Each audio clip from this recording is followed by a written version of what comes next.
You're listening to the Fitness Matters podcast with Paula B, and this is episode number 40. Hello, my friends, and welcome back to another episode of the Fitness Matters podcast, where we talk about the fitness matters that matter to you. And you know what? This one matters to you, because it always does. You guys, I love that tagline, but sometimes, no, all the time, I feel a little bit saying it because I know that you know that I know that you know that they always matter. And this one matters really specifically to me right now. And that's why I'm going to tell you this story. You guys, I want you to stop thinking positively. This is something that I see all the time, and I'm noticing that it is not helpful at all. Now, I want to be super duper clear. There are absolutely times when we need to rethink our thoughts, when we need to reframe our thoughts, where there are other ways that we can think about certain situations. Absolutely. I am all for that. I have so many podcasts about that I'm not even going to try and reference like one of them. But here's the thing. Sometimes some things aren't positive. Your life is probably about half and half. Half of the things that happen are fantastic, lovely, feel great. Half of the things that happen feel at least a little bit crappy, a little bit lousy, a little bit not wonderful. Some things that you feel are actually tragic. Some things that you feel are actually ecstatic. There's a whole spectrum of feelings that we might have. And the big ones on one end and the other, they come kind of sporadically. But like the middling ones, some of them are good. Some of them are not so good. And we, all of us, spend a lot of time thinking that we ought to be happy all the time, that we ought to feel positive all the time. And I want to point out to you that this is just absolutely not true. You actually legitimately want to feel bad sometimes. You want to be sad when someone you love dies. You want to feel angry when there's an injustice. You want some bad feelings. But I notice that we don't seem to want any bad feelings, and yet we have them. And then we try to just put a little Band-Aid on them like, oh, it's all going to be okay. Everything's fine. And I want to show you in a very real example why thinking positively isn't always helpful. So this isn't entirely related, but I'm going to tell you the story of it anyways. I'm recording this podcast significantly later in the week than I normally do. I'm in the middle right now. In fact, today, the day, if you listen to this, the day it comes out on Sunday, the 30th of August, I am in the middle of creating a new body shaping program on my main channel, the Paula B Fitness channel, where I've got 29 days in a row of body shaping videos, and I'm super excited about this. And I'm super, super busy right now. Like, I'm in the middle of, I'm going to call it a stressful situation. There's a lot to do. I wake up knowing that I have a long to-do list. I am consciously thinking stressful thoughts that I am working on managing. There's no reason for me to feel bad about this specifically. That's not where I'm going with this. But there's a lot going on with me right now. And so it's been a busy week where I have been working on managing my mind, and yet I've noticed where I'm not managing my mind, and I'm making some mistakes, and I'm having things happen that are showing me that there's room for improvement, and it's really interesting. And I'm actually there's a part of me rather that is enjoying that. The part of me that feels frustrated when frustrating things happen is not enjoying it so much, but it's very interesting to be a student of my own mind right now when I am feeling stressed and behaving in a stressful way. And I wanted to share a story with you about something that happened this week. In fact, a couple of some things that happened this week that I really wanted to think positively about so that I could just move on and keep trying to get to my to-do list. and yet that had some far-reaching consequences because thinking positively was not the answer in that situation. So on Monday evening, I was setting up for a live stream that I had on Wednesday on YouTube. And I've only live streamed on YouTube a couple of times, and so I still have to really think through the process. And in fact, I should just write down the process, because as it happened, I made a mistake when I was trying to schedule the live stream. I accidentally went live. So here I am at my desk, wearing no makeup. I've got my Invisaligners in. I've got my stern face on because I'm trying to think. And I see that there's this chat happening. And somebody said, "Paula, we can see you." I was so embarrassed. I stopped the live stream. I figured out where the button was to stop the live stream, even though I have no idea what I clicked to start the live stream. I deleted it immediately, and I wanted to crawl under a rock. I was so embarrassed by this. And I didn't want to feel embarrassed. I mean, I don't know if you've ever felt embarrassed before. I know you have. But embarrassment, it does not feel good. And here's the thing about our brains. Our brains constantly are seeking pleasure and trying to avoid pain. Embarrassment is a painful feeling. Your brain does not want to feel that. Your brain wants nothing to do with that. The feeling comes up, your brain's like, nope, and tries to squash it down immediately. One of the ways that we frequently try and squash something down is with a positive thought. Oh, everybody makes mistakes. I told myself that like a dozen times or more. Everybody makes mistakes. It's okay. Let's move on. So then it got better. On Wednesday, when I went to do the live stream, however I had pushed whatever button on Monday when I accidentally went live and then figured out how to schedule it, I had apparently created 2 live streams. And if you understand live streaming, maybe you'll understand this. I didn't really understand it. I still don't. But I somehow, on Wednesday morning when I did my live stream, I somehow simultaneously live streamed 2 separate streams. I don't know why YouTube would let me do that. Honestly, I'm really confused as to how that would happen and why it would happen, but it did. And so once again, I felt excessively embarrassed because, as it turns out, on the simultaneous live stream that I didn't have on my screen, of course there was a whole nother chat. And the point of the live stream was to answer questions and interact with people. So there were at least dozens, if not hundreds, of comments that I completely missed. There were all kinds of people that I didn't say hello to, that I didn't answer their questions. There was a super chat, which is a donation of money, that I didn't acknowledge.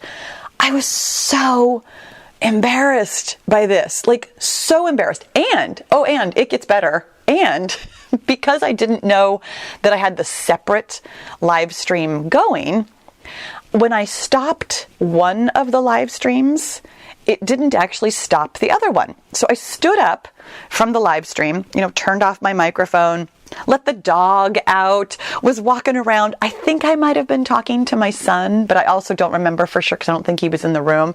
So then I came wandering back and looked at my computer, and it said something about the fact that I was still live streaming.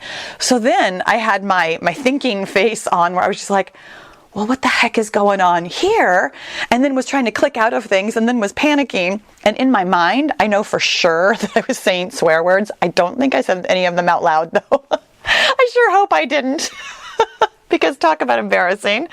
So there exists 2 live streams, one of which I felt was perfectly professional. The other of which contains about 3 or 4 minutes of me being wildly unprofessional at the end of it. You guys, the embarrassment, it was real. It is real. And And again, I was like, everybody makes mistakes. This is fine.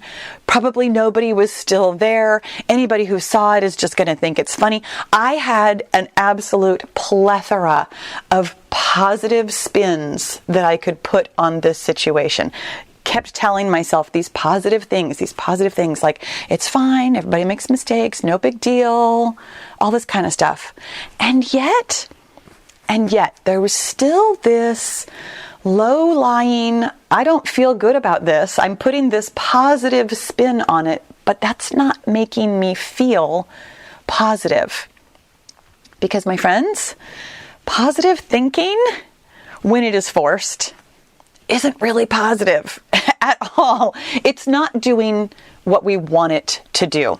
And here's the thing about not acknowledging I'm going to go ahead and use the word negative feelings.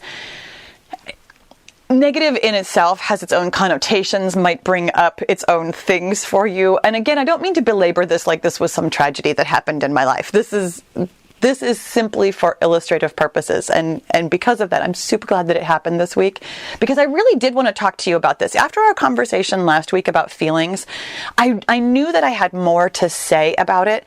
And here it is. This is what happens when we don't acknowledge our feelings. This is why feelings are so important.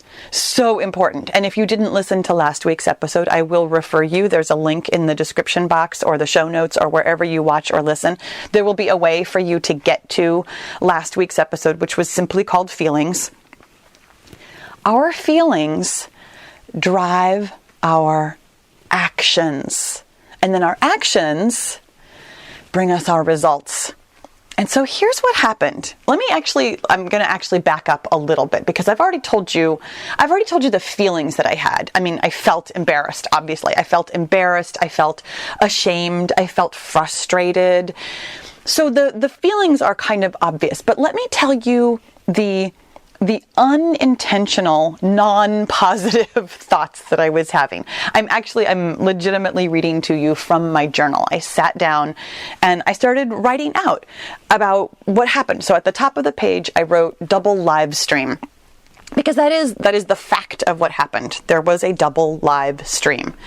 And then I had lots and lots of thoughts about that double live stream, including, this is an abbreviated version, but including things like, people think I'm stupid, or they think I ignored their questions. They think I'm rude. They think I didn't acknowledge the donation. I can't believe I did that. I wish it wouldn't have happened. I can't fix it now. I'm so dumb. I'm so embarrassed. I can't spell embarrassed. They saw me look unprofessional. I hate that I can't do anything about it. There was more. There was actually rather significantly more, but it's all kind of in that vein.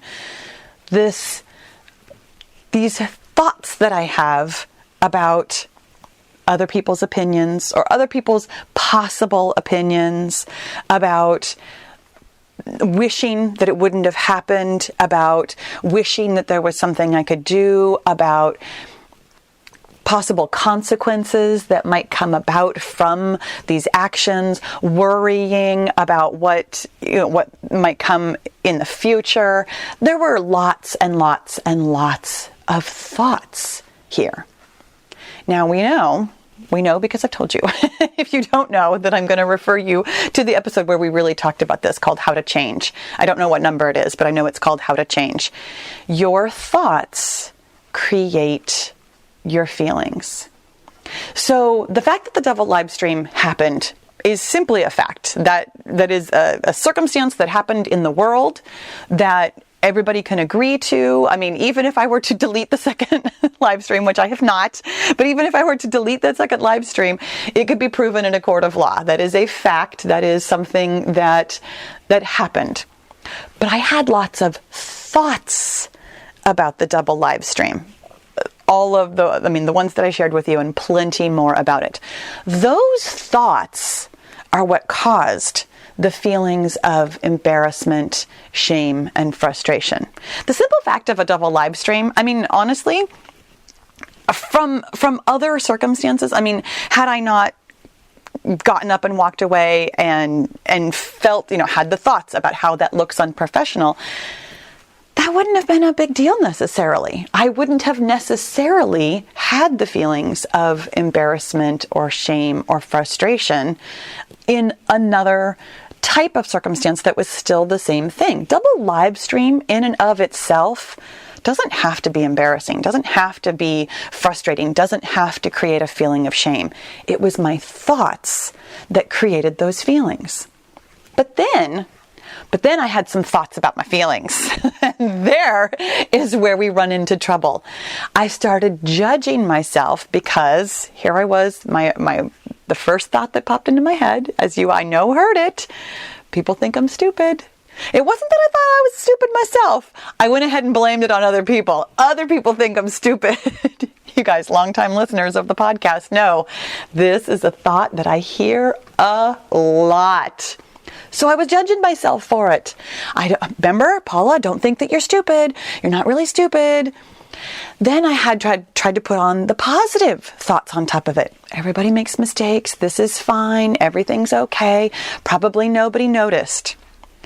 Those thoughts about my thoughts and about my feelings also created feelings.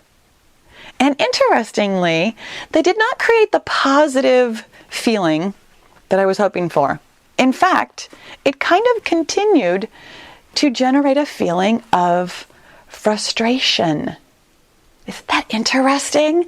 That I was trying to avoid feeling frustration, and yet by putting these allegedly positive thoughts on it, I was still perpetuating a feeling of frustration. And let me tell you that what happens after we have a feeling is that our feelings generate our actions. Here's what I discovered when I sat down and really made this list of all of my thoughts and then parsed out the feelings and then made the list of all the thoughts that I had about the feelings. And then I took a look at what my actions have been that came out of that frustration. Sitting in a feeling of frustration this week has led to me feeling like I wanted to hide or doing things that I felt like I was hiding. I did not promote the live stream at all. I did not promote the announcement that I made during the live stream about this new body shaping program that I'm totally excited about.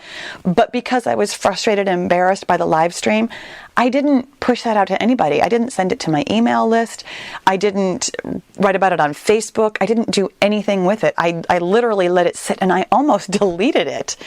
I was ruminating on it. I'm not going to try and put a number on it, but I have spent many, many minutes, probably even in the hours long at this point, simply thinking about and going over that situation again and again and again and having the same thoughts about it. People think I'm dumb. No, it's okay. Everybody makes mistakes. Just around and around and around in a circle, cycling through thoughts, which frankly, it feels like a waste of time, or at least it was time that I could have spent doing something more productive. I didn't feel confident about my other projects. I ended up making a couple more mistakes because I was very distracted by the mistakes that I had already made and continuing feeling frustration about it, even though I was putting the positive spin on it in my mind.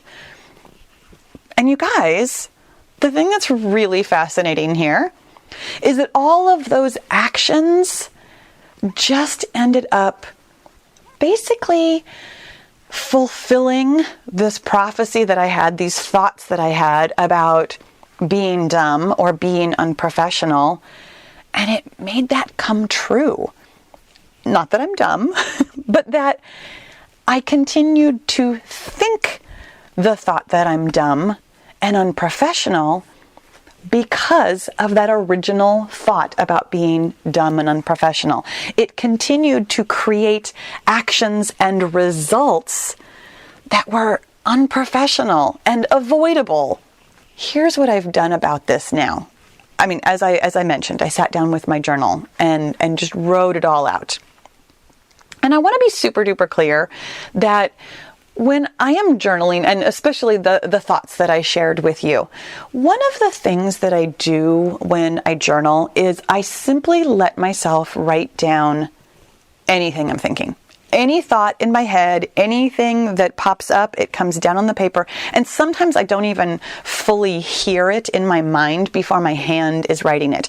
I wholeheartedly encourage you to take a pen and paper and write your thoughts. And here's what happens when you do that. You will probably feel a little bit embarrassed by it because it is now a physical record of thoughts that you have in your head. And I'm going to tell you, just as a totally practical note, you can throw this stuff away. You can burn it. You can shred it. You don't have to keep this for anything other than in the moment and getting out of it what you want to get out of it. I do keep my journals, but I never read them again unless I'm reading them to you out loud on the podcast for everybody to share. But you absolutely do not have to do that. But here's why this is helpful.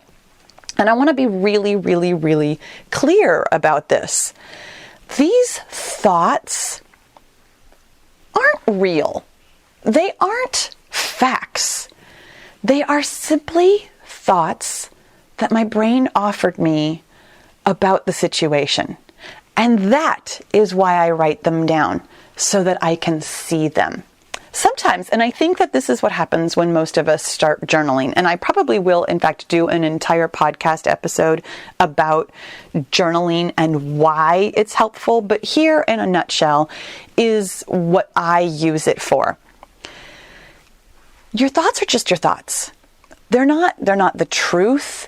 They're not real in any sense. They are simply thoughts. They are electrical impulses that your brain offers you that it has very likely offered you dozens or hundreds or thousands of times before. These thoughts that I wrote down about being dumb and unprofessional, they're not any more real than any other thoughts. The reason I shared them with you isn't because this is how I really think about myself, so much as this is what my brain offered me in this situation. And I don't have to believe any of this. That's why you write it down, my friends. Not to just, get it out there or try and feel better about it or mask over it, but to look at it and be like, oh, that's completely illogical and not serving me at all. That is not a helpful thought. That is not a thought that's going to get me where I want to go, because I could see very clearly where I was going with these thoughts. I mean, I already shared it with you, all of the actions and inactions that I took this week because of those thoughts that weren't helping me get any kind of results that I was looking for. The results I'm looking for are not thinking that I'm dumb and unprofessional. The results that I'm looking for are being successful and feeling good and confident, which is not the same thing as thinking positively. That positive thought, everybody makes mistakes, wasn't any more helpful than I'm dumb and people think I'm unprofessional. That positive thinking still netted me, in my opinion, negative results. That positive thinking wasn't positive at all. Those thoughts were simply things that my brain was offering me. When your brain is offering you something that feels like a positive spin on things, trying to find the silver lining, I want you to be just as skeptical of those positive thoughts as you are of the ones that are very clearly negative. The ones where you're calling yourself dumb, very clearly not helpful. But the one where you're telling yourself that everybody makes mistake might not be any more helpful. Take a look at your thoughts by writing them down. And then see where those thoughts actually take you. Like when you think everybody makes mistakes, what kind of a feeling does that generate in you? And the way that you know that is simply by listening to it in your head. Everybody makes mistakes. What that generates in me is a feeling of, I'm I'm going to use the word hopelessness, even though that sounds much more tragic than the situation calls for. But it doesn't generate some kind of feeling of actual positivity, of feeling confident about moving forward. It just means that, well, everybody makes mistakes. I mean, I did too. When you see on paper all of your thoughts and you feel the feelings that those thoughts are generating in you, you can get a better idea of something that will actually be helpful. In this case, really specifically, the thing that I looked at all of this and I thought about, okay, how do I want to feel about this? And when in doubt, you know that I want to feel grateful. And I do, because it gave me this entire podcast. I do feel grateful about the situation because this was, I think, helpful to you. So I do have some feeling of gratitude. But also, I realized that it's totally okay to simply feel bad about this situation. That I can acknowledge feeling frustrated and ashamed and embarrassed, and let it just be that. Some things in life don't feel amazing, and that's totally okay. And that thought, to me, the specific thought that I have started practicing is, that happened and that was embarrassing. That to me feels very complete, very relaxing. Like, yep, that happened and it was embarrassing. And that means that I can be done with it. That kind of a thought actually generates in me a feeling of closure, of completeness, of relax, of being able to move on, and acknowledging that sometimes crappy things happen. That's okay. It's okay to not feel amazing about every single thing that happens in your life. And yet, did you see what happened there? Did you hear it? When I had that thought that it's okay, that not everything feels amazing, that actually feels kind of good. Huh, how weird. I generated a good feeling from what may or may not sound like a positive thought. You guys, I know this one had a lot of layers today. It really did. It had a lot of layers. We are at some point in the future going to talk even more in depth about journaling and how this can work for you in a really practical sense. I hope that what you get out of today is that everything you tell yourself is important. And the way to know how you feel about what you're telling yourself is to let yourself feel what you're feeling. I would love to know. I would love to know what you are thinking and feeling about all of this today. You know that I always want to hear your thoughts and your feelings. Feel free to share a comment and come and join me over in the Killer Beehive where we can have conversations, or on YouTube where you can see me go live at least once. Thank you guys so much for listening. I'll talk to you again soon.